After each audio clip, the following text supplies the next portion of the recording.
చర్చికి వస్తున్నా. ఎందుకు వస్తున్నా? ఆదివారం ఎందుకు వస్తున్నా? ఆదివారం ఎందుకు రొట్టె విరుస్తున్నా? ఆదివారం ఎందుకు కానుకలు మనం సమర్పిస్తున్నా? ఇవన్నీ కూడా వాక్యానుసారం. ఇవన్నీ కూడా మనం దేవుని వాక్యంలో మనం చూస్తూ వచ్చాం. ఆదివారమునే ఎందుకు చర్చికి రావాలి? తర్వాత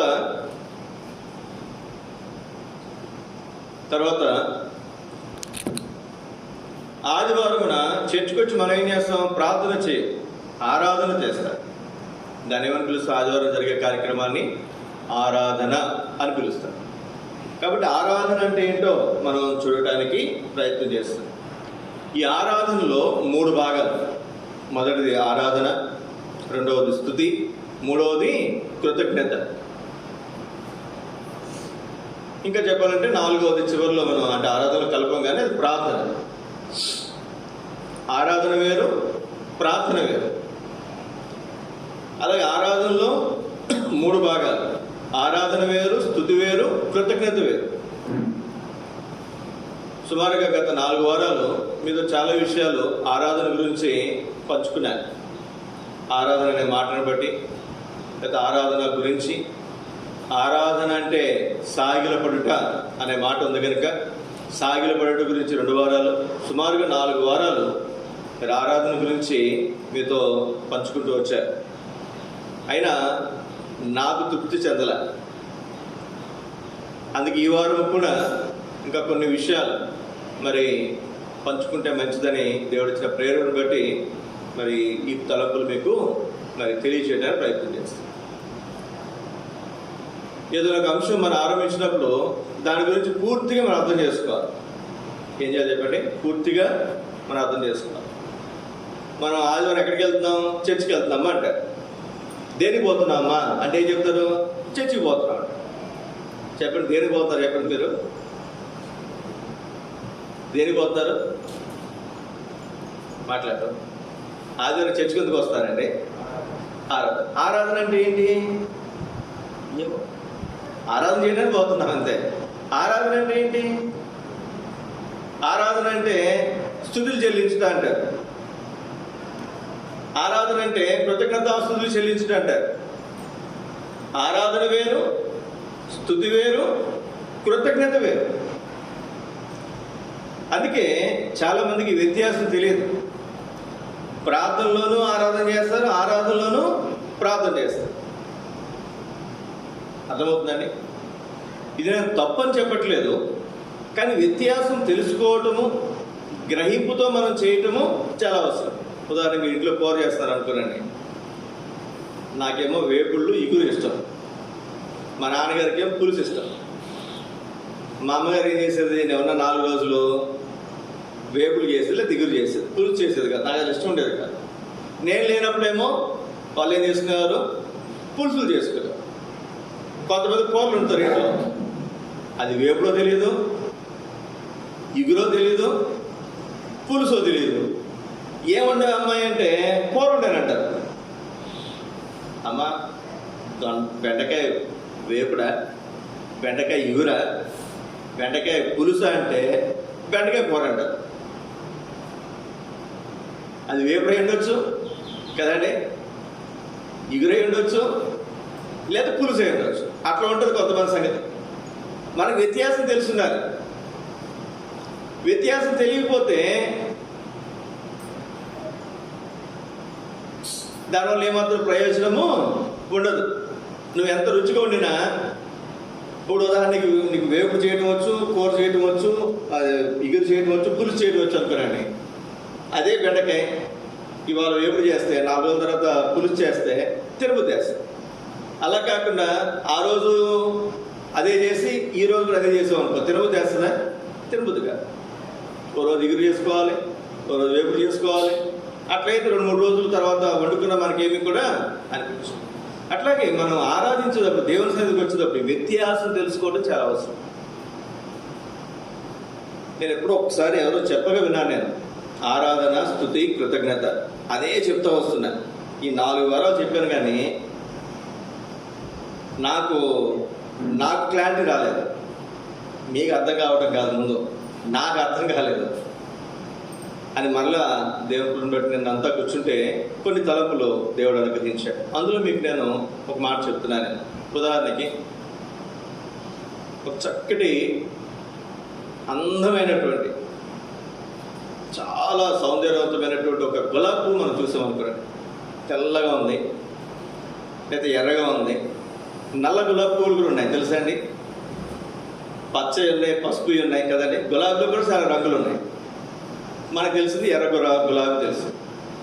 దాన్ని చూస్తే చాలా అందంగా, చాలా నిగడగలాడుతూ, దాని మీద అప్పుడే కొంచెం మంచు పడి అట్లా చూడటానికి అందంగా ఉందనుకోండి. దాన్ని చూసి ఏమనిపిస్తుంది ఎప్పుడు మనకి చూడగానే, ఎంత అందంగా ఉందో. చిన్నపిల్లలను చూస్తాం. చిన్నపిల్లలు, ముఖ్యంగా ఆడపిల్లలు, చిన్నపిల్లలు వాళ్ళు పుట్టినప్పుడు వాళ్ళకి చక్కగా కళ్ళకి ఇట్లా పెడతారు, ఈ పైన ఐబ్రోస్ పెడతారు, ఒక చిన్న బొట్టు పెడతారు, ఒక పక్కన చొక్క పెడతారు, చిన్న ఏదో ఒక బ్యాండ్ లాంటి ఒకటి పెడతారు. చాలా ముద్దుగా ఉంటారు పిల్లలు కదండి. వాళ్ళు చూడగానే ఏమనిపిస్తుంది మనకి, ఎంత ముద్దుగా ఉన్నారో అనిపిస్తుంది. అంటే ఒక వ్యక్తిని గురించినటువంటి సంగతి మనం ఆ వ్యక్తిని గురించి చూడగానే, లేకపోతే ఆ వ్యక్తి గురించి తెలుసుకోగానే మనలో వచ్చే ఆ భావన, ఇది ఆరాధన. మీ ఇంట్లో గులాబీ పువ్వును చూశానండి, నాకేం ఉపయోగం దాంతో నాకేమైనా ఉపయోగమా? మీ ఇంటికి వచ్చాను, చక్కగా గులాబీ పువ్వు పెట్టారు. అక్కడ ఆ గులాబీ పువ్వు అందులో చెట్టు ఉంది, ఆ చక్కటి గులాబీ ఉంది. ఎంత అందంగా ఉందో అనుకోగలనే కానీ దానివల్ల నాకేమైనా ఉపయోగమా? లేదు. అదే గులాబీ నా ఇంట్లో ఉంటే, ఇది ఎవరిది?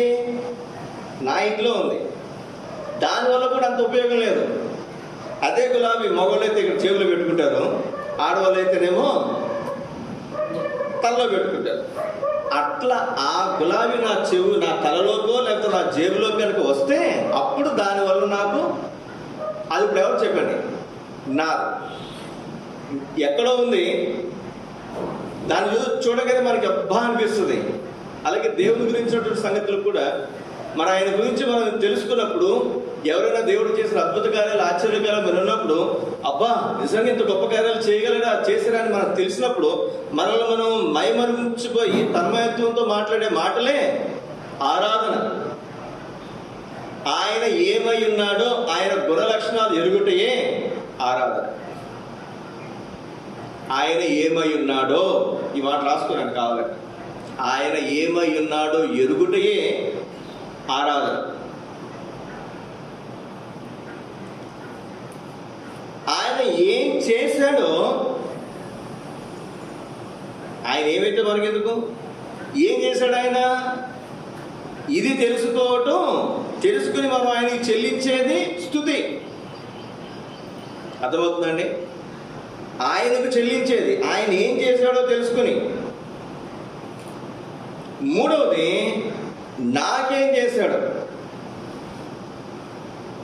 తెలుసుకుని మనం చెల్లించేది కృతజ్ఞత, థ్యాంక్స్. ఇప్పుడు నాకు ఒకరు ఏదో నాకు మేలు చేశారు, నాకు తెలిసింది. ఆ వ్యక్తి ఎవరో తెలియదు నాకు, అబ్బా ఆయన అంత గొప్ప ఆయనండి, నాకు ఇంత మేలు చేశాడు అనుకున్నాను నేను. ఆయన గురించి ఆయన మించిన గొప్ప లేడు అనుకున్నాను నేను. తర్వాత ఆయన ఏం చేశాడో తెలిసింది నాకు. తర్వాత ఆ వ్యక్తి నాకేం చేశాడో తెలిసింది. అప్పుడు నేనేం చేస్తాను చెప్పండి? ఆయన నేను ఆరాధించకుండా ఉండలేదు, వెళ్ళి నేను ఆయనకి థ్యాంక్స్ చెప్తాను. అది కృతజ్ఞత. సరే, ఇప్పుడు మన ఆరాధన దగ్గరే ఉన్నాం మనం. ఈరోజు ఆరాధన వర్తమానంలో ఆరాధనకు హీబ్రూలో, గ్రీకులో ఉన్నటువంటి పదాలు, వాటి యొక్క అర్థము, ఇంకొక 2-3 తలంపులు మీకు జ్ఞాపకం చేస్తూ వచ్చాను. అసలు ఆరాధన ఎందుకు చేయాలి, ఆరాధన చేయాల్సిన అవసరం ఉందా? ఇప్పుడు మీకు కొన్ని తలంపులు, ఒక 5-6 తలంపులు మీకు జ్ఞాపకం చేయడానికి ప్రయత్నం. ఎందుకు ఆరాధన చేయాలి? చేయమని ఎవరైనా చెప్పారా? చేయాల్సిన అవసరం ఉందా? మొట్టమొదటిగా రండి, నిర్గమకాండం 34వ అధ్యాయం. దేవుని ఆరాధించాలా, ఆరాధించాల్సిన అవసరం ఉందా? నేను ఆరాధన అంటే ఎక్కడ లేని సిగ్గు వచ్చేది కొంతమందికి. ఏమొస్తుందండి? ఎంత సిగ్గుపడిపోతారు. ఉత్తముడు మాత్రం బాగానే మాట్లాడతారు, ఆరాధన చేయమంటే మాత్రం పేరు పెట్టి పిలిస్తే కానీ చేయరు కొన్నిసార్లు కదండి. కొన్నిసార్లు గట్టిగా చెప్తే కానీ చేయరు. మీరే కాదు, నేను కూడా అంతే అనుకోండి. ఆరంభంలో ఆరాధన చేయాలనేసరికి ఎక్కడ లేని సిగ్గు, ఎక్కడ లేని భయమో, ఎక్కడ లేని బిడియమో వచ్చేస్తుంది. కొంతమంది మనం చూస్తాం, మా తెలిసిన బంధువులు ఆవిడ దగ్గర 70 సంవత్సరాలు చర్చికి రాలేదండి, హైందూరాలు. ఆవిడ అదే మొదటి వారు చర్చికి వచ్చింది. ఆరాధన చేయమంటే అద్భుతంగా చేసిందండి ఆరాధన. ఆవిడ, అయ్యా నన్ను మందిరాన్ని నడిపించే నీకు వందనాలు అంది. ఒక మాట అంతే చాలు. ఏమంది? అయ్యా నువ్వు గొప్ప దేవుడు, అయ్యా నన్ను మందిరాన్ని నడిపించావా, నీకు వందనాలు అంది. ఎవరు? 70 సంవత్సరాలు బట్టి ఒక హైందూరాలుగా బ్రతికినటువంటి ఆవిడ,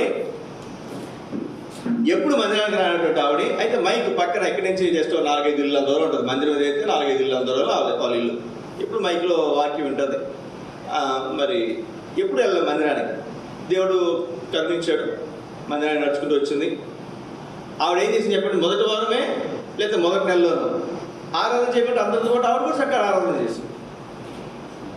కొంతమంది ఎన్ని సంవత్సరాలు బట్టి మందిరానికి వచ్చిన ఆరాధన చేసేసరికి మాత్రం, ఆరాధన చేయమంటే మాత్రం చేయాలి. దేవుని వాక్యం చూడండి, అసలు ఆరాధన చేయాలా? రూల్ ఉందా? ఏమా రూల్ ఉందా? ఏమన్నా ఆరాధన చేయాల్సిన అవసరం ఉందా? ఉంటే ఏంటి అది రూల్ అనుకోరండి. ఏం చేయాలి చెప్పండి? నువ్వు బండి నడిపే కొన్ని రూల్స్ ఉంటాయి, నువ్వు ఉద్యోగం చేసే కొన్ని రూల్స్ ఉంటాయి, నువ్వు చదువుతావు కొన్ని రూల్స్ అండ్ రెగ్యులేషన్స్ ఉంటాయి. ఎట్లా పడితే అట్లా ఉండడానికి ఉండదు. ఇప్పుడండి దేవుని వాక్యంలో నిర్గమకాండం 34 అధ్యాయం 14 వచ్చినారు. వేరొక దేవునికి నమస్కారం చేయొద్దు. ఎవరండి ఈయన? ఉత్తుత్తి దేవుడు కాదండి ఈయన. ఈయన రోషము గల దేవుడు. ఆయన రోషము గల దేవుడు. ఆయన నామము రోషము గల యెహోవా. ఆయన పేరు ఏంటంట? యెహోవా నుండి ఇంకో మాట ఏముంది? రోషము గల యెహోవా. కొంతమంది తల్లిదండ్రులు, ఇప్పుడు నేనున్నాను, పిల్లలు నా మాట వినకపోతే ఒక రకం, వేరే వాళ్ళ మాట వింటే ఇంకేమో చెప్పి నా మాట వింటలేదండి. వేరే వాళ్ళ మాట వింటే ఎలా ఏమనిపిస్తుంది? నాకు ఏమొస్తుంది? అప్ప నా మాట వినకపోతే వెళ్ళి వాళ్ళ మాట వింటాను అనుకుంటావా? అనుకో. ఎందుకు? నా కొడుకు వాడు. రోషం వస్తుంది.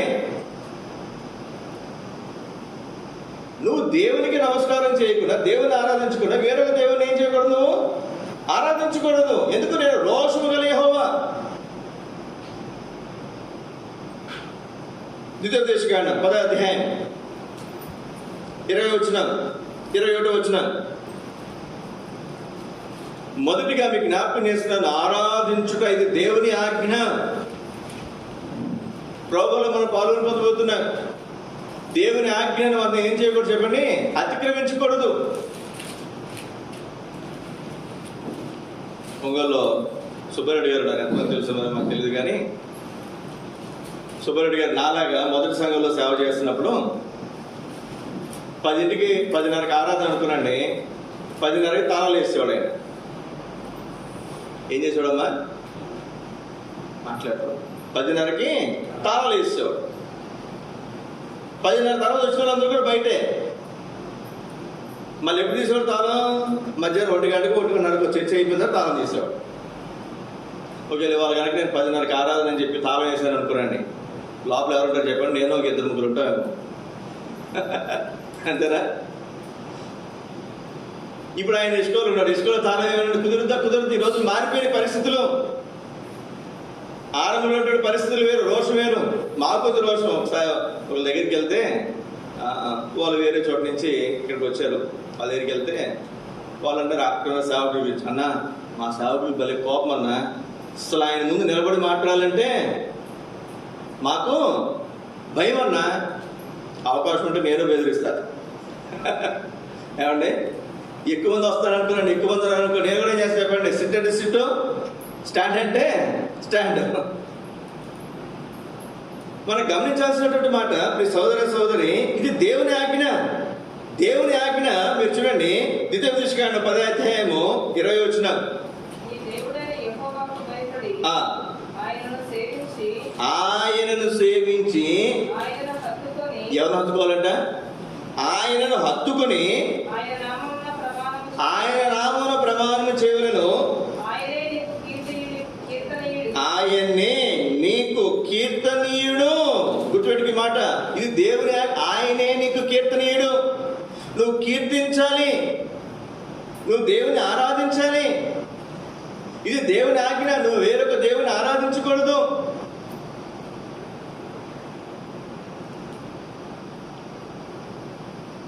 మేము చిన్నప్పుడు మా ఊర్లో సేవకుడు ఒక కండిషన్ అన్నమాట. ఏంటి? పొద్దున్న మొదటి పాట పాడటానికి వచ్చిన వాళ్ళు మాత్రమే ఆరాధించండి. ఏ పాటకు వచ్చిన వాళ్ళు? మొదటి పాటకు మందిరానికి వచ్చిన వాళ్ళు మాత్రమే ఆరాధించండి. అంటే సగం మంది ఆరాధించారు కనీసం. ఇప్పుడు కానీ నేను కూడా అదే మాట చెప్పాను అనుకోండి, ఎంతమంది ఆరాధిస్తారు చెప్పండి? తర్వాత కొన్ని 2-3 సంవత్సరాల తర్వాత మళ్ళీ వెళ్ళినప్పుడు కొంచెం మాట మారింది. పొద్దున పాటలు పాడటానికి వచ్చినప్పుడు, పాటలు పాడేటప్పుడు వచ్చినటువంటి వాళ్ళు ఆరాధించారు. అంటే మొదటి పాటకు వచ్చినా కనీసం చివరి పాటకైనా వచ్చింది. ఈ సోదరి ఆరాధన అనేది గుర్తుపెట్టుకునండి. ఆయన రోషము గల దేవుడు అంట. ఎవరు చెప్పండి? ఆయన రోషము గల దేవుడు. ఇది దేవుని ఆజ్ఞ. ఆరాధించాలి కాబట్టి కొంతమంది మంచి క్రైస్తవులు ఉంటారు. మంచి క్రైస్తవులు వాళ్ళు ఎప్పుడు వస్తారు తెలుసా? ఫిబ్రవరిలో కరెక్ట్గా 2వ వర్తమానం అయిపోయి ఎప్పుడు వస్తారమ్మా? ఎప్పుడు వస్తారు? బళ్ళు ఇచ్చే టైంకి వస్తారు. ఆయన ఎప్పుడు గేట్ దగ్గరే బయట నిలబడి ఎవరితో గొడవ పడతారంట. 10 గంటలకి ఈయన చర్చకొచ్చాడు బాబు. ఈయనకి ఎవరికో ఏదో సమస్య ఉంది. ఆ వ్యక్తి అక్కడ నిలబడ్డాడు. పిలిచాడు, ఇద్దరు బయటకు వెళ్ళాడు. ఇక్కడ ఏమో పాస్టర్ గారు ఇక్కడ వాక్యం చెప్తా అన్నాడు. పాటలు అయిపోయినాయి, ఆరాధన అయిపోయింది, ఆరాధన వర్తమానం అయిపోయింది. మళ్ళా కదా అక్కడ గంట సేపు ఇస్తారు ఆరాధనకి. పెద్ద చర్చ్ కాబట్టి ఎక్కువ మంది ఉంటారు కాబట్టి దగ్గర 2 గంటలైంది. తర్వాత 2వ వర్తమానం టేబుల్ బలకొరకల వర్తమానం కూడా అయిపోయింది. ఇంతసేపు ఆయనకేం పట్ల. అంతసేపు అక్కడ ఏం చేస్తారు చెప్పండి? అవతల వ్యక్తితోటి దెబ్బలాడుతూనే ఉన్నాడు. అక్కడ వచ్చి వాళ్ళిద్దరు వాదన పెట్టుకుని ఉన్నారు. బళ్ళు ఇచ్చే టైంకి ప్రభు బళ్ళు ఇస్తుంటే, రై నువ్వు ఇక్కడే ఉండు, బల్ల తీసుకుని వచ్చి నీ సంగతి చెప్తా. ఏం తీసుకుని వచ్చి? బల్ల తీసుకుని వచ్చి నీ సంగతి చెప్తా. బల్ల తీసుకోవడానికే వస్తారండి కొంతమంది. వాడు గుర్తుపెట్టుకోలేండి. బల్ల తీసుకోవడం కాదు అసలు. ఆదివారం ఎందుకు వస్తుందో చెప్పండి? ఆదివారం చర్చికి వెళ్ళేదానికి ఉన్నటువంటి పేరేంటి చెప్పండి? ఆరాధనకి వెళ్ళాలి, ఆరాధించడానికి వెళ్ళాలి. ఆరాధించడంలో 4 భాగాలు. ఒకటి, కొన్ని పాటల ద్వారా దేవుని ఏం చేస్తాం మనం? ఆరాధిస్తాం. మొదటి 3 పాటలు ఖచ్చితంగా నువ్వు ఉండాలి ఆ భాగంలో. లేకపోతే నీకు పావు పోయినట్టే, 25% మైనస్. రెండవది, ఆరాధన వర్తమానం ఉంటుంది, ఆరాధన చేస్తారు వ్యక్తిగతంగా. అది మళ్ళీ అది మొదటి 25 మార్కులు అనుకుంటే, రెండవది మళ్ళీ ఇంకో 25 మార్కులు, 25 మార్కులు. నువ్వు ఆరాధన కూడా అందుకోలేదంటే సగం మార్కులు నీకేమని పోయినాయి. మూడవది, ప్రభువులలో మన వర్తమానం విని సరి చేసుకుని చక్కపరుచుకుని ప్రభువులలో పాలు పొంగులు పొందితే మళ్ళీ ఇంకొక 25 మార్కులు. అది 3వ భాగం. 4వది ఏం చెప్పండి? దేవుడు మనకి ఇచ్చిన దాంట్లో దశభాగాల్లో, కృతజ్ఞతార్పణలో, స్వేచ్ఛార్పణలో, కానుకలు. అది చివరిలో, అది ఇంకో 25 మార్కులు. అన్నీ కలిపితే 100 మార్కులు. 4 భాగాలు ఆరాధన. పాటల ద్వారా ఆరాధిస్తాం, మాటల ద్వారా ఆరాధిస్తాం, యోగ్యంగా ప్రభువులలో పాల్గొని ఆరాధిస్తాం. 4వది, కానుకల ద్వారా దేవుణ్ణి ఆరాధిస్తాం. ఇప్పుడు ఈ ఆరాధన అనేది ఇది దేవుని ఆజ్ఞ. మత్తయి సువార్త 4వ అధ్యాయం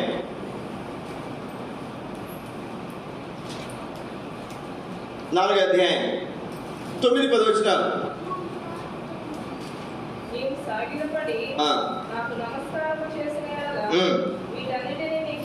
అన్ని నీకు ఇచ్చేస్తా. ఏమన్నా చెప్పండి? సాతానా పొమ్ము. ఇప్పుడు సోదరి ఈ మాట గుర్తుపెట్టుకునండి.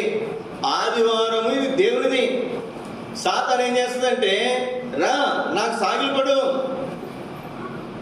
ఆ రోజే కొంతమందికి మీరు ఏమైనా అనుకోండి, తప్పుగా అనుకో, రై నాన్న తప్పు అనుకోకండి. ఆదివారం మొక్క లేకపోతే వాళ్ళు ముద్ద దిగదండి. ఆదివారం మొక్క లేకపోతే ముద్ద దిగదు. నేను ఇంకో మాట కూడా అన్నాను, ఆదివారం కోడి కూడా సరిపోదండి, మళ్ళా మటన్ ఉండాల్సిందే అంట. మంచిదే, నేను తప్పట్లేదు, దేవుడికి సమృద్ధి ఇచ్చాడు, తిను, తప్పేం లేదు. కానీ ఆదివారానికి బైబిల్ ఉన్నటువంటి పేరేంటి తెలుసా? ప్రభుదినము. ఏ దినం అనేది? ప్రభుదినం. సాతాను అంటుంది నాకు సాగిపడమంటే యేసుక్రీస్తు ఏమని చెప్పండి, సాతానా పొమ్ము,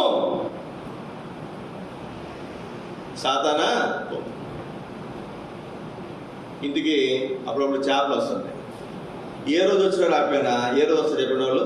ఆదివారం వస్తారు. ఎందుకంటే మిగిలినటువంటి వాళ్ళందరికీ సహజంగా సెలవు కాబట్టి ఆ రోజు ఎక్కువ మంది కొంటారు. దేవుడు నా మహిమాతో చెప్తాను, నేను ఎన్ని సంవత్సరాలు దగ్గర నేను రక్షించబడి 20 సంవత్సరాలు దాటింది, 25 సంవత్సరాలు ఇప్పటికి. ఒక్క ఆదివారం కూడా నా కొరకు, నా ఇంటి వారి కొరకు నేను ఆదివారం షాప్కి వెళ్ళలేదు. చికెన్ షాప్ కానీ మటన్ షాప్ కానీ ఎవరైనా సేవకులు వస్తాయి, ఎవరైనా వర్తమానికులు వస్తాయి, వాళ్ళ కోసం వెళ్ళాను. ఎందుకంటే వచ్చిన స్పీకర్కి ఏదో స్పెషల్ తీసుకురావాలి కదా, వాళ్ళ కోసం వెళ్ళింది. 25 సంవత్సరాలు ఒక్క వారం కూడా నేను తిందామని ఈరోజు కూడా పోలేదండి. ఆదివారం తినకపోతే ఆదివారం తెచ్చుకో, ఫ్రిడ్జ్లో పెట్టుకో, సాయంత్రం తిను. ఆదివారం మధ్యాహ్నం తింటేనే మనకేమైనా ఒళ్ళు వచ్చేద్దా, బాగా బలం వచ్చేద్దా చెప్పండి? ఆదివారం సాయంత్రం తిన్నా అదే బలం, అదే రుచి. తెచ్చుకో, ఫ్రిడ్జ్లో పెట్టుకుని సాగు వండుకో. కొంతమంది ఎట్లా ఉంటారంటే గుర్తుపెట్టుకున్నాడు ప్రియ సోదర సోదరి, ఇక్కడ సాధన ఏమంటుంది? నువ్వు నాకు సాగిలు పడు, లోకం చెప్తుంది నాకు సాగిలు పడు.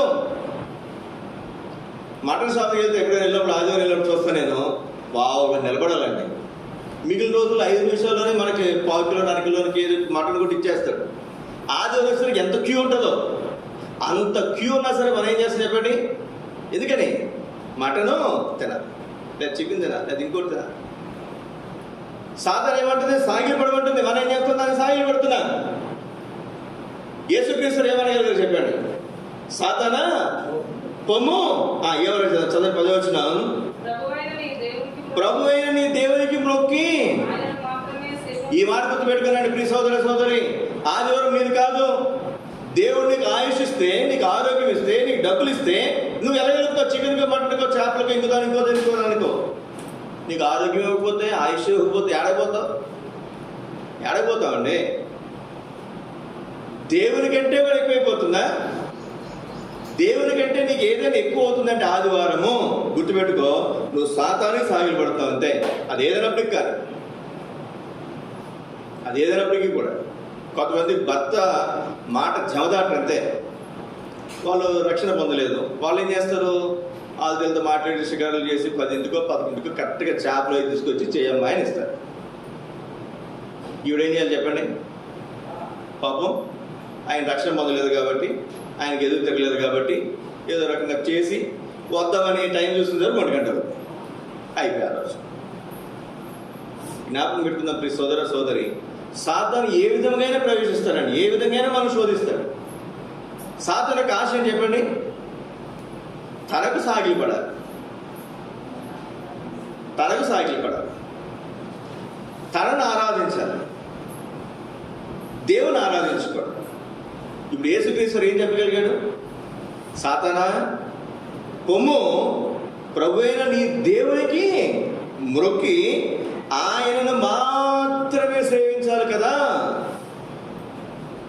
కానీ క్రైస్తవులే, పేరుకు మాత్రం క్రైస్తవులు.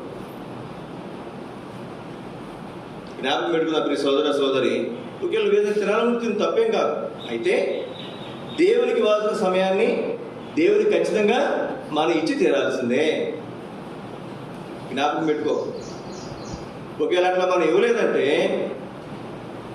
దేవుని ఆరాధించకుండా, దేవునికి సాగిలు పడకుండా, శరీరానికి, లోకానికి, లోక సంబంధమైన సంగతులు మనం సాగిలు పడ్డాము అంటే గుర్తుపెట్టుకో, మనము సాతానుకు సాగిలు పడుతున్నాము, సాతానుని మనం ఆరాధిస్తున్నాము. ఈ మాట గుర్తుపెట్టు. ఇంకొక మాట రండి, లూకా సువార్త 18వ అధ్యాయం. ఇక్కడే మత్తయి 4:11లో అంతటా అపవాది ఆయనను విడిచిపోగా ఇదిగో దేవదూతలు వచ్చి ఆయనకు పరిచర్య చేసి, అపవాది ఏం చేసిందంటే ఆయన విడిచి పోయింది. అంటే అప్పటి వరకు యేసుక్రీస్తు వారిని వెంబడిస్తూనే ఉంది. ఎప్పుడు బాప్తిసం తీసుకున్న వెంటనే యేసుక్రీస్తు వారిని వెంబడించడం, వెంటాడటం మొదలుపెట్టింది ఎవరు చెప్పండి? సాతాను. ఆయన్నే వదలకపోతే నిన్ను నన్ను వదులుద్దా? చెప్పండి. ఆయన్నే వదలకపోతే నిన్ను ఎందుకు వదులుద్ది? మీరు కావాలంటే చూడండి, ఆదివారం రోజునే పొద్దున్నే గొడవ జరుగుతుంది. ఎప్పుడు గొడవ జరుగుతుంది? 3 పిల్లలకి. ఆదివారం పొద్దున్నే సమస్య వస్తుంది, ఆదివారం పొద్దున్నే నీరసం వస్తుంది, అయితే ఆదివారం పొద్దున్నే బంధువులు వస్తారు. వాళ్ళు ఎక్కడి నుంచో దూరం నుంచి, వాళ్ళకి ఎప్పుడు ఖాళీ వాళ్ళకి సెలవు పెట్టి వాళ్ళు వస్తారు. వాళ్ళు వచ్చేసరికి ఏమనిపిస్తుంది చెప్పండి? అయ్యో మా అక్క వచ్చింది, మా అన్న వచ్చాడు అని చెప్పి వాళ్ళ కోసం ఏం చేస్తుంది చెప్పండి? ఏదో చేయడానికి మనం ప్రయత్నం చేస్తాం. అంటే మనం ఎవరిని పక్కన పెడుతున్నాం చెప్పండి, మీరే చెప్పండి. ఒకవేళ సోమవారం ఉదయం నీ బంధువులు వచ్చారు, డ్యూటీ మానేసి కూర్చుంటారా? పని మానేసి కూర్చుంటారా? మీరే ఆలోచించండి. ఏదో పని మీద వచ్చారండి వాళ్ళు, ఏదో పని మీద వచ్చారు, సోమవారం ఉదయం మంగళవారం ఉదయం, కావాల్సిన రక్త సంబంధులే, డ్యూటీ మానేసి కూర్చుంటామా? వాళ్ళకి ఏదైనా ఏర్పాటు చేసి మనం ఏం చేస్తామా? కొంచెం చూడమ్మా, డ్యూటీ కదా వెళ్ళి వచ్చేస్తానమ్మా, సాయంత్రం కలిసి వచ్చేస్తానమ్మా అని 1 గంట ముందు పర్మిషన్ తీసుకుని ఏదో రకం మనం వచ్చేస్తాం. ఆదివారం కనుక వస్తే ఏం చేస్తాం చెప్పండి, మీరే చెప్పండి. ఇంకా అవసరంలా, దేవుడికి చెప్పాల్సిన అవసరంలా, దేవుడి దగ్గర పర్మిషన్ తీసుకోవాల్సిన అవసరంలా. ఎందుకని? మన ఇష్టం, కావాలంటే పోవచ్చు, లేదు మానేచ్చు. ఈ సోదర సోదరి మధ్యాహ్నకాల సమయంలో ఒక మాట మనం జ్ఞాపకం పెట్టుకున్నాం. ఆరాధించుట ఇది దేవుని ఆజ్ఞ, కమాండ్.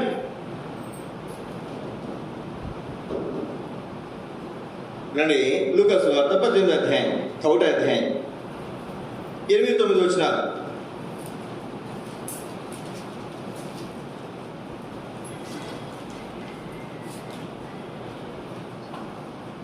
లూకా సువార్త 1వ అధ్యాయము 8-9 వచనాలు.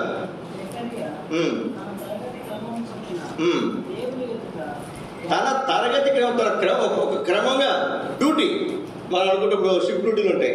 ఉదయం 6 నుంచి 12 వరకు ఒకరిది, 12 నుంచి రాత్రి 10 వరకు ఒకరిది, రాత్రి 10 నుంచి ఉదయం 8 వరకు ఒకరు. తన క్రమం చొప్పున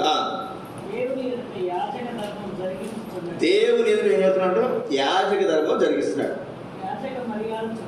యాజక మర్యాద చొప్పున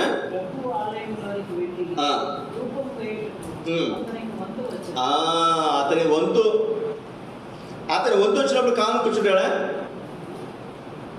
ఏం చేయాలి చెప్పండి? బ్రదర్స్ ఆరాధన చేయండి అంటే ఏం చేయాలి చెప్పండి?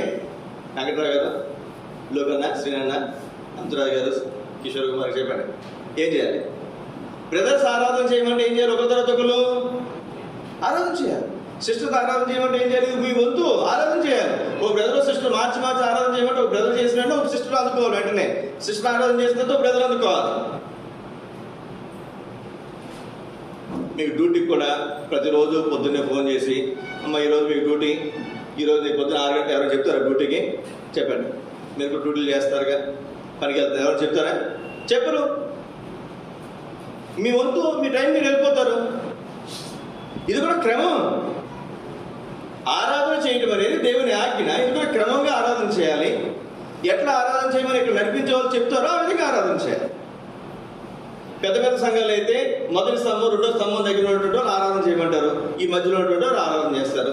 తర్వాత 3వ స్తంభం, 4వ స్తంభం మధ్యలో ఉన్నటువంటి వాళ్ళు ఆరాధన చేయమంటారు, ఆ మధ్యలో ఉన్నటువంటి వాళ్ళు ఆరాధన. ఒక క్రమం అది.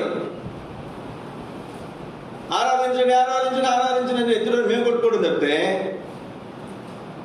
ఆరాధన లేదు. సిగ్గు బిడియం ఎన్ని రోజులు ఉంటుందండి? 1 రోజు, 2 రోజులు, 3 రోజులు. నువ్వు మొదలు పెడితే 2-3 రోజుల తర్వాత చక్కగా ఆరాధన చేస్తాం. నోరు తెరిచి ఆరాధన చేయండి, బిగ్గరగా ఆరాధన చేయండి.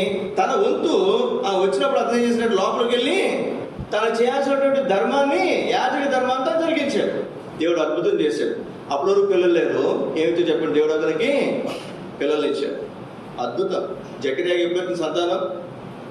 తన యాజక ధర్మం తాను జరిగించినప్పుడు, తాను చేయాల్సిన తాను చేసినప్పుడు దేవుడు చేయాల్సిన దేవుడు చేశాడు. మనం అసలు నోరు కలపం, మందిరానికి వెళ్తానికి కాళ్ళు కలపం, కానీ మనకు మాత్రం అన్నీ వచ్చేసాయి కదండి. ఆశీర్వాదాలన్నీ మనకి ముందు మన ఇంటికి వచ్చిన తర్వాతే ఇంకోరింటికి పోవాలి. మనం మాత్రం దేవుని ఇంటికి రాము, ఎవరింటికి రాము. మనం మీటింగ్లు అంటే రెండో తలపు మీకు జ్ఞాపకం చేస్తున్నాను. ఎందుకు మనం దేవుని ఆరాధించాలంటే ఆయన మాత్రమే యోగ్యుడు, ఆయన మాత్రమే అర్హుడు. ఆయనను మించినటువంటి యోగ్యుడు, అర్హుడు ఎవరు ఉంటే ఆయన మనం ఆరాధించవచ్చు. కీర్తనకారుడు అంటున్నాడు 18వ అధ్యాయము 1 వచనాలు, యెహోవా నా బలమా, నేను నిన్ను ప్రేమించున్నాను. యెహోవా నా శైలము, నా కోట, నన్ను రక్షించువాడు.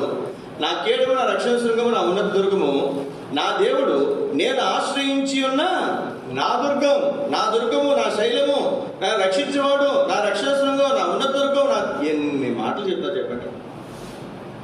ఆయన మించినటువంటి వాడు లేడు. అంతేకాదు 26వ కీర్తనలో చూడండి, 26వ కీర్తన 8-9 వచనాలు, 26వ కీర్తన 8-9 వచనాలు.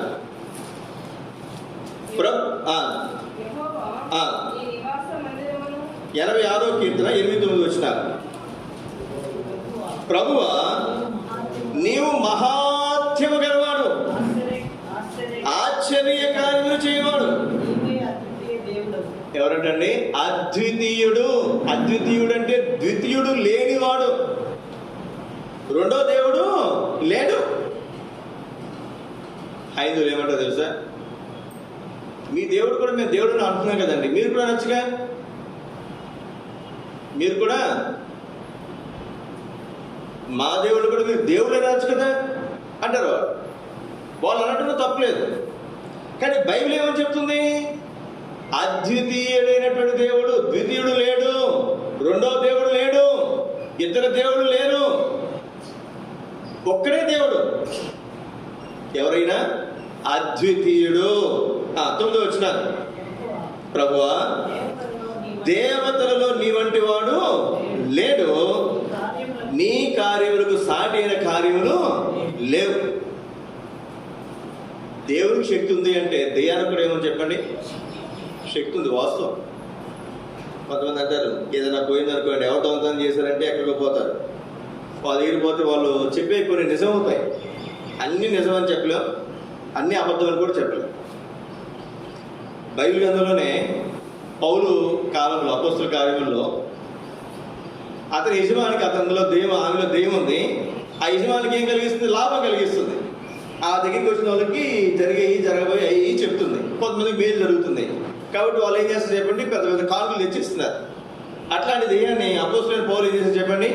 వదలగొట్టాడు. బైబిల్లో ఉంది ఆ మాట. కానీ దెయ్యానికి కూడా శక్తి ఉంది, అంటే కొంచెమే.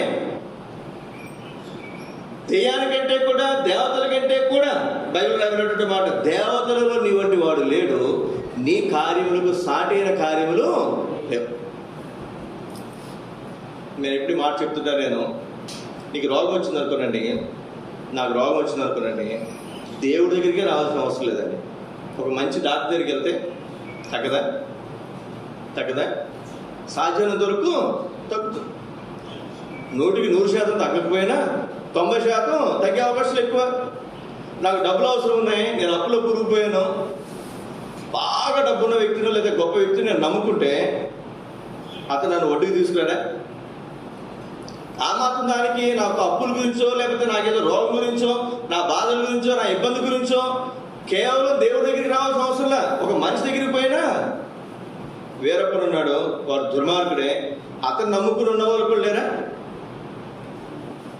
మాట్లాడరు. మనం అంటే ఉత్తర కొరియా కిమ్ దుర్మార్గుడే, కానీ అతను నమ్ముకున్నటువంటి వాళ్ళు, వాళ్ళ దృష్టిలో అతను దేవుడు. వాళ్ళు కొంతమందికి లేడా? ఉన్నారు. జ్ఞాపకం పెట్టుకున్న సోదర సోదరి, అందరూ కాకపోయినా కొందరు కొని చేయగలరు. అందరూ చేయలేనిది యేసుక్రీస్తు వారు మాత్రమే చేయగలరు. ఒక కార్యం చెప్పండి.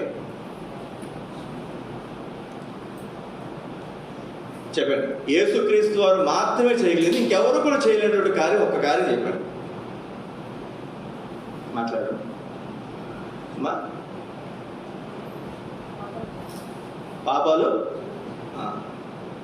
ఏంటంటే 2 సంవత్సరాలు చెప్తానండి, కొత్తగా వచ్చిన అక్క చెప్తుంది కానీ పాత అక్క ఎవరు చెప్పట్లేదు. అందులో పాప క్షమాపణ, రక్షణ, నరకం తప్పించడం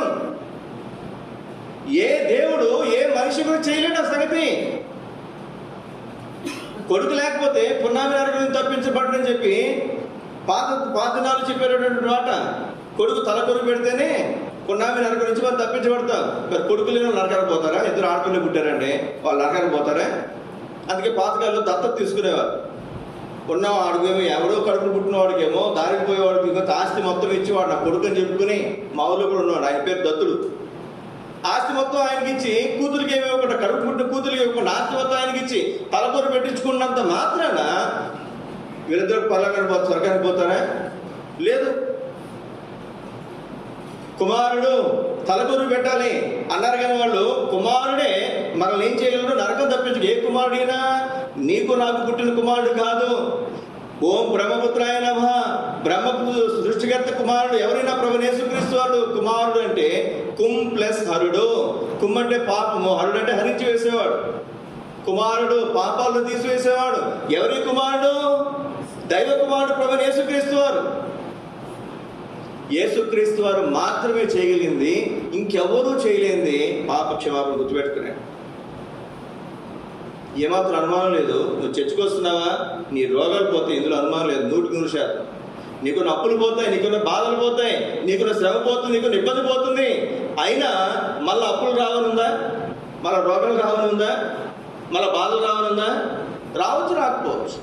కానీ నీకు అప్పులు తీరినా, రోగాలు తీరినా, బాధలు తీరినా, తీరకపోయినా నీ పాపాలు మాత్రం ఖచ్చితంగా పోవాలి అంటే యేసుక్రీస్తు వారి దగ్గరికి మాత్రమే నువ్వు రావాలి.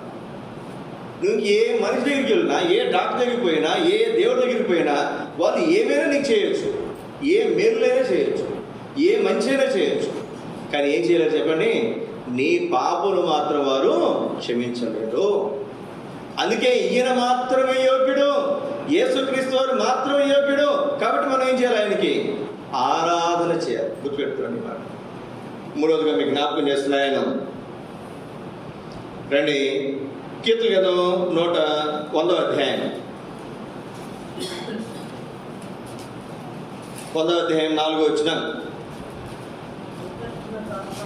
కృతజ్ఞతార్పణలు చెల్లించుచు ఆయన గుమ్మములలో ప్రవేశించుడి. కీర్తన పాడుచు ఆయన ఆవరణములలో ప్రవేశించుడి. నువ్వు ఆయన మందిరంలో ప్రవేశించాలి అంటే, ఆయన ఆవరణాల్లో ప్రవేశించాలంటే, ఆయన గుమ్మంలో ప్రవేశించాలంటే ఏం చేయాలంటే కీర్తన పాడాలి, స్తుతించాలి, కృతజ్ఞతార్పణలు చెల్లించాలి. అంటే దేవుని స్తుతిస్తూ, దేవుని ఆరాధిస్తూనే మనం ఎక్కడికి వెళ్తాం చెప్పండి? ఆయన గుమ్మములలో, ఆయన ఆవరణలో ప్రవేశిస్తాం. ఈ లోకంలో దేవుని మందిరంలోనికే కాదు, మన పరలోకంలో కూడా ప్రవేశించాలి అంటే ఆరాధన మాత్రమే గేట్వే. అది మాత్రమే ద్వారం. ఇదే గుమ్మము, ఇదే ద్వారము. నువ్వు ఇక్కడ ఆరాధన చేయకుండా నువ్వు పరలోకంలోనికి వెళ్ళలేవు. కొంతమంది ఆరాధన చేయరు, కొంతమంది ప్రార్థన చేయరు, కొంతమంది ప్రార్థన చేస్తారు కానీ ఆరాధన మాత్రం అసలు చేయలేరు. వాడు మీకు తెలుసో తెలియదు. పరలోకంలో చేసేది ఏంటి చెప్పండి? పరలోకానికి పోయిన తర్వాత, మనం ఈ లోకాన్ని విడిచిపెట్టిన తర్వాత, మనం దేవుని చేరుకున్న తర్వాత, పరలోకానికి చేరిన తర్వాత, స్వర్గానికి చేరిన తర్వాత మనం చేసే పని ఏం చెప్పండి? మాట్లాడరు. ఏం చేస్తారమ్మా? ఏం చేస్తాం మనం అక్కడ? ఆయన్ని ఆరాధించునే మనం చేసేది. అక్కడ ప్రార్థన చేయాల్సిన అవసరం లేదు, మనకు కావాల్సిన అడగాల్సిన అవసరం లేదు. ఇంకెక్కడున్నాం మనం? దేవుని దగ్గరే ఉన్నాం. దేవుని ఆరాధించుటే మనం చేసే పని. నువ్వు ఈ లోకంలో ఆరాధన చేయడం నీకు రాకపోతే, నిన్ను తీసుకుని పోయి పరలోకంలో కూర్చోబెడితే నువ్వు దెబ్బలాడుకుని నరకానికి పోతావు. అర్థం కాలేదా? ఇప్పుడు మీ అబ్బాయో మీ అమ్మాయో అమెరికాలో ఉన్నారనుకోరండి, వాళ్ళు రమ్మన్నారు బలవంతంగా, నువ్వు అక్కడికి వెళ్ళావు సరదాగా ఉంటుంది. అమెరికా వెళ్తున్నావు అని చెప్పి సరదా ఉంటుంది. వీళ్ళు 2 రోజుల తర్వాత తలుపులు తాళాలు వేస్తారు, నేను లోపల పడేస్తారు. జైలుకి ఇంటికి పెద్ద వ్యత్యాసం ఉండదు నీకు. ఎందుకని? కొడుకు కోడలు లేదా కూతురు అల్లుడు వాళ్ళు ఎక్కడికి పోతారు?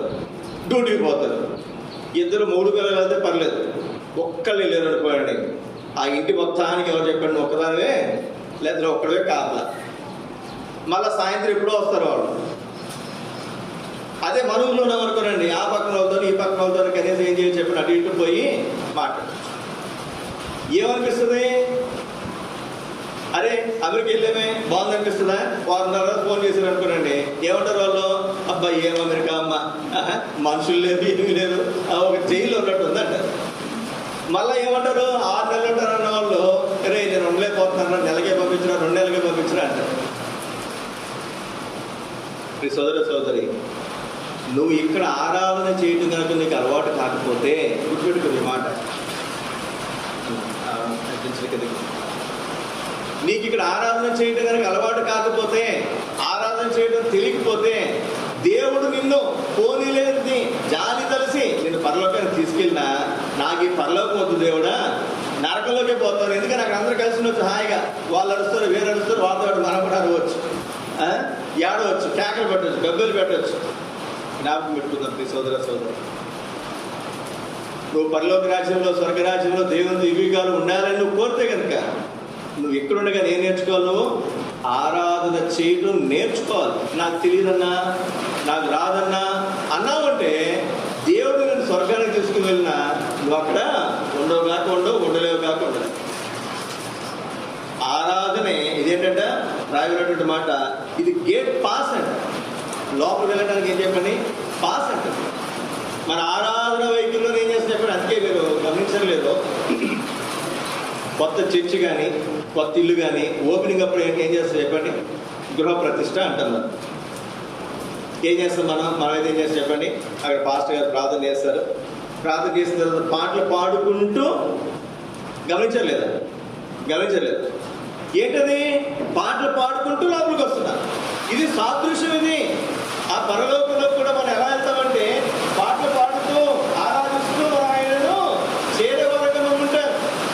ఈ సోదర సోదరి, ఈ మధ్యాహ్న కాల సమయంలో మనం ఒకసారి మన హృదయాన్ని పరీక్షించుకుందాం. 4వ తరగతి కనండి, దేవుని వాక్యంలో నుండి ఆదికాండం 2వ అధ్యాయం, ఆదికాండము 2వ అధ్యాయము 23-24 వచ్చిన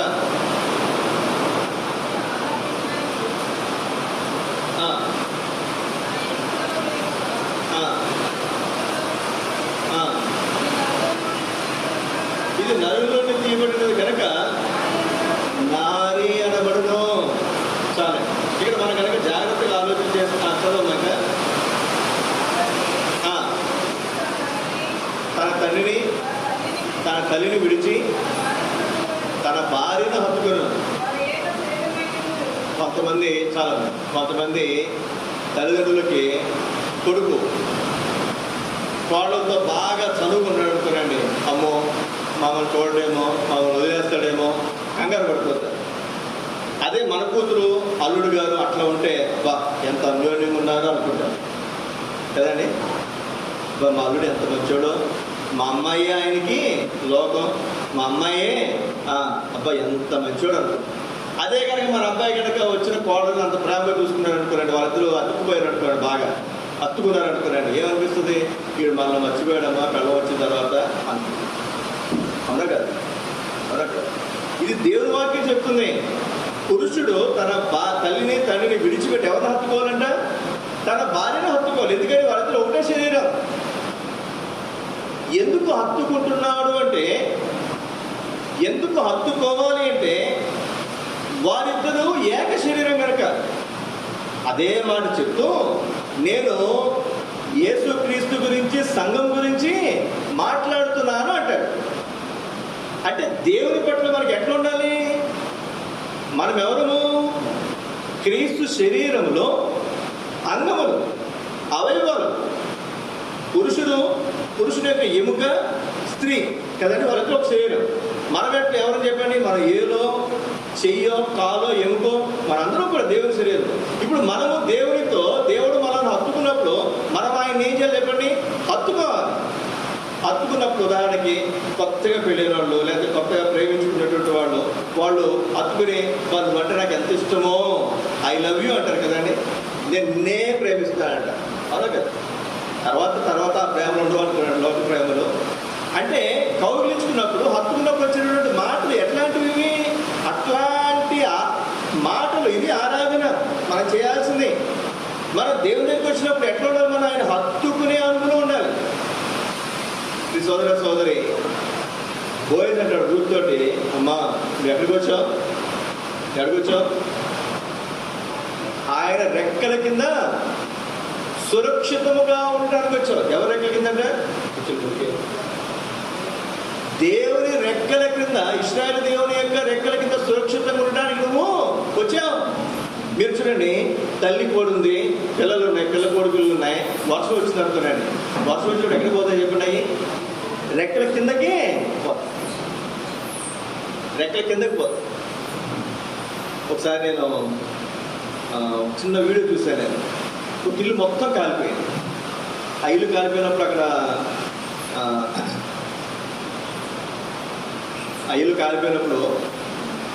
అక్కడ ఉన్నటువంటి పక్కన ఉన్నటువంటి గుడిసి మీద కాలిపోయి వాళ్ళు కొన్ని కోడి పిల్లలు కూడా ఉన్నాయి. ఈ కోడి ఆ బుట్ట అదంతా కూడా కాలిపోయింది. ఆ తల్లి కోడి కూడా చచ్చిపోయింది. దాన్ని చచ్చిపోయిన దాన్ని బయట తీస్తే దానికి పిల్లలు మాత్రం బ్రతిగా ఉంది. ఆశ్చర్యం అసలు. అంటే ఎంత వేడొచ్చినా, చచ్చిపోయి అంత వేడొచ్చినా పిల్లలు ఏం చేయలేదు చెప్పండి? అది విడిచిపెట్టాలి. ఇంకొక మాట చెప్తాను నేను, పిల్లలు తల్లిని ఏం చేయలేదు. ఒకవేళ ఆ వేడిని తట్టుకోలేకో లేదా ఇంకొకటో కొంచెం బయటకు వచ్చిందంటే వచ్చిన కోడి పిల్లలు ఏమో చెప్పండి, చచ్చిపో. దేవుడు మనల్ని ఎంత హత్తుకుంటున్నాడు, మనం ఆయనను అంత హత్తుకోవటమే ఆరాధన. ఈ మాట గుర్తుపెట్టుకునండి. ఇక రాయబడినటువంటి మాట నా సొంత మాటలు చెప్పలేదు నేను. మరి డీప్ ఇంటిమేట్ బైండింగ్ అంటే లోతైనటువంటి బంధం, ఎవరు విడదీయలేనటువంటి బంధం ఇది. ఈ లోకం ఇప్పుడు కొత్తగా పెళ్లి చేసాం, కొడుకుకి కోడలకి లేకపోతే కూతురికి అల్లుడికి మన కూతురే పంపిస్తున్నాం. ఎక్కడ పంపిస్తాం చెప్పండి? అత్తగారికి పంపిస్తాం, లేకపోతే తన భర్తకి పంపిస్తాం. వాళ్ళిద్దరు కలిసి ఉంటారు. ఇక్కడ వాళ్ళ కోసం ఇల్లు తీస్తాం మనం, వాళ్ళిద్దరు కలిసి ఉండమని చెప్తాం. ఇంకా చాలా మంది నాన్నలే సలహా ఇస్తాను, నేనే సలహా ఇస్తాను ఖచ్చితంగా. ఓ సంవత్సరం పాటు ఇటు అమ్మ నాన్న ఇటు అత్త మామ మధ్యలోకి పోవద్దని చెప్తాను నేనైతే. వాళ్ళిద్దరికి ఒక బాండింగ్ రావాలి, ఒక అర్థం కావాలి, ఒకరంటే ఒకరు అర్థం చేసుకోవాలి. అంతగా మనం ఏం చేయాలంటే ఎవరిని హత్తుకోవాలి? మనం మనల్ని రక్షించినటువంటి మన దేవుడైనటువంటి యెహోవాను హత్తుకొనుట. ఇది ఆరాధన. ఏదో ఆరాధన అంటే ఏదో మామూలు మాటలు చెప్పేసి వెళ్ళిపోవటం కాదు. చివరి ఒక మాట మీకు జ్ఞాపకం చేస్తాను నేను. రండి, కీర్తన గ్రంథము ఆరాధన అంటే చివరికి ఒక మాట మీకు జ్ఞాపకం చేస్తాను. కీర్తన గ్రంథం 68వ అధ్యాయం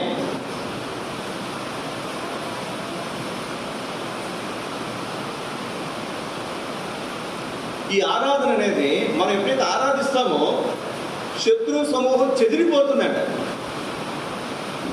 ఆరాధన కనుక మనం చేస్తే, ఈ మాట గుర్తుపెట్టుకున్నాను, శత్రు సమూహం లేదా మన బంధకాలు.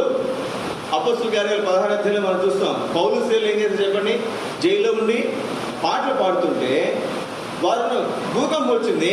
వారి చేతులు ఉన్నటువంటి గొలుసులు ఏమేమి చెప్పండి, ఊడిపడిపోయి. ఆరాధనకి ఎంత శక్తి ఉందో చూడండి, దేవుడు స్తుతించడానికి ఎంత శక్తి ఉందో చూడండి. నీకు వచ్చిన కష్టాల్లో, నీకు వచ్చిన బాధల్లో నువ్వు ఏడుస్తున్నావు, దుఃఖిస్తున్నావు, గుర్తుపెట్టుకో నీ సోదర సోదరి, నువ్వు దేవుడు స్తుతించడం మొదలుపెట్టు, దేవుడు ఆరాధించడం మొదలుపెట్టు. దేవుడు అద్భుతాలు చేస్తాడు ఈ జీవితంలో. దేవుడు అద్భుతాలు చేస్తాడు. నువ్వు ఏ బంధకాలు ఉన్నావో, ఏ శ్రమలు ఉన్నావో, ఏ ఇబ్బందులు ఉన్నావో వాటన్నిటిని పటాపంచలు చేస్తాడంతే దేవుడు. కీర్తన గ్రంథం 68వ అధ్యాయం మొదటి వచనం,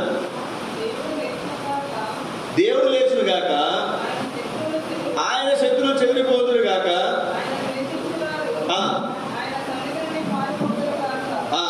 ఇంకా మనం ఎన్నైనా మనం చూడొచ్చు. దేవుడు లేచును గాక, ఆయన శత్రువులు చెదరగొట్టును గాక. ఎంత ఇప్పుడు నిద్రకు పోయేటప్పుడు అంట, నిద్రకు పోతున్నప్పుడు దేవుడు ఆరాధిస్తున్నారు, దేవుడు స్తుతిస్తున్నారు. మీ సోదర సోదరి, ఒక క్రైస్తవుడుగా నీకు వచ్చిన కష్టాలు, నీకు వచ్చిన శ్రమలు తిరిగిపోతున్నావా? ఇవేంటి, దీన్ని మించి కూడా దేవుడు ఏం చేయగలడు? తీసి అవతల పడేయగలడు. దేవా నాకున్న కష్టం తీర్చేస్తావు, నువ్వు నాకున్న రోగాన్ని తీసేస్తావు, నాకున్న బాధ చేస్తావు, నాకున్న అప్పులు తీరుస్తావు, నాకున్న సంగతులు తీరుస్తావు, నువ్వు ఖచ్చితంగా గొప్ప దేవుడు అని ఆరాధించడం మొదలుపెట్టు. దేవుడు ఎటు పోతాయో తెలియదు, ఎట్లా పోతాయో తెలియదు.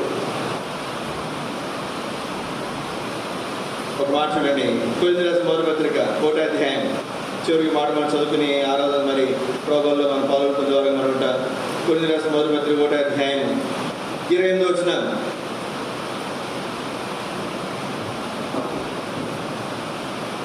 కొరింథీయులకు మొదటి పత్రిక 1వ అధ్యాయం 28వ వచనం 27 నుంచి. ఏ శరీరం దేవుని దర్శనకున్నట్లు జ్ఞానంలో సిగ్గుపరచుకు లోకంలో నుండి వెలువని దేవుడు ఏర్పరచుకున్నాడు. బలవంతులైన వారు సిగ్గుపరచుకు లోకంలో బలహీనైన వారిని దేవుడు ఏర్పరచుకున్నాడు. ఎన్నికైన వారిని వ్యర్థం చేయడానికి లోకంలో నీచైన వారిని తృణీకరింపబడిన వారిని ఎన్నికైన వారిని దేవుడు ఏర్పరచుకొని ఉన్నాడు. ప్రియ సోదర సోదరి, ఈ మాట గుర్తుపెట్టుకో. ఏ క్రైస్తవుడు కూడా పరిపూర్ణుడు కాదండి. ఎన్నో బలహీనతలు కలిగినటువంటి వారు. దైవుడు భక్సింగ్ గారు, ఆయనకి నోటి మాంద్యం ఉంది, నత్తి. ఆయన ఇంగ్లీష్లో వాక్యం చెప్తే ఇంగ్లీష్ అర్థం కాదు, ఇంకొక ఆయన ఇంగ్లీష్లో తర్జుమా చేసేవారు.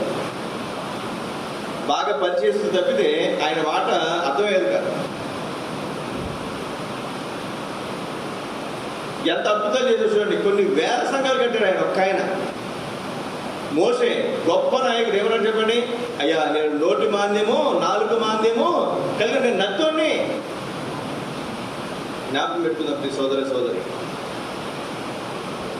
మనం బలవంతులమైతే నీ శక్తి సామర్థ్యాలు నీకు విషయమిస్తే, నీ బలము నీ శక్తి నీ యుక్తి నీకు మేలు చేస్తే మనం దేవుని స్తుతించాల్సిన అవసరము లేదు. మనకంటే యోగ్యులు శ్రేష్ఠులు గదులు ఎంతో మంది ఉన్నప్పటికీ కూడా వాళ్ళందరికంటే కూడా దేవుడు మన పక్షంగా కార్యం చేస్తాడు. మనం ఏం చేయలేము, ఖచ్చితంగా దేవుని ఆరాధించే వారంగా మనం ఉండాలి. అప్పుడు కూడా మనం ఆరాధన చేయలేకపోతే నిజంగా మరి మనంత అప్పుడు మనం చెప్పాలి, మనంత దౌర్భాగ్యానికి ఎవరు కూడా ఎందుకు ఆరాధించాలో మీకు జ్ఞాపకం చేసి, నువ్వు ఆరాధించే అనుభవం ఉంటే దేవుని స్తుతించు. దేవుని ఆరాధించడానికి సహాయం చేస్తుంది నీకు వందనాలు. ఒకవేళ ఆరాధించే అనుభవం లేకపోతే నువ్వు ఆరాధన చేయట్లేదు అనుకో, మందిరానికి వచ్చి ప్రతి ఆరాధన నువ్వు ఆరాధన చేయట్లేదు అనుకో, క్షమాపణ దేవుని దేవా దేవుని మందిరానికి వచ్చి ఆరాధన చేయలేకపోతున్నాను, క్షమించు.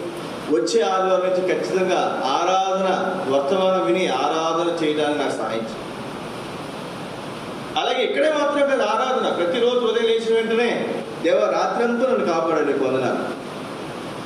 మరో దినం నాకు ఇచ్చావు, నీకు వందనాలు. దేవుని స్తుతించాలి, ఆరాధించాలి. ఉదయం లేచిన రాత్రి పడుకునే ముందు ఈరోజంతా ఎన్నో కీడు నుంచి ఆపద నుంచి నన్ను తప్పించావు, నీకు వందనాలని చెప్పి దేవునికి వందనాలు చెప్పి ప్రార్థన చేసుకుని మనం పడుకోవాలి. అట్లా దేవుడు మనకు సహాయం చేయను కాక. మరొకటి ప్రార్థన చేసుకుందా, దేవుడి వాక్యాలు మన హృదయాలు పరీక్షించుకుందా.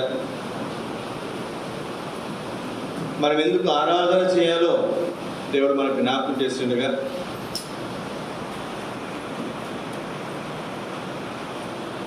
మన దేవుని సన్నిధిలో మన హృదయాలు పరీక్షించుకుందా.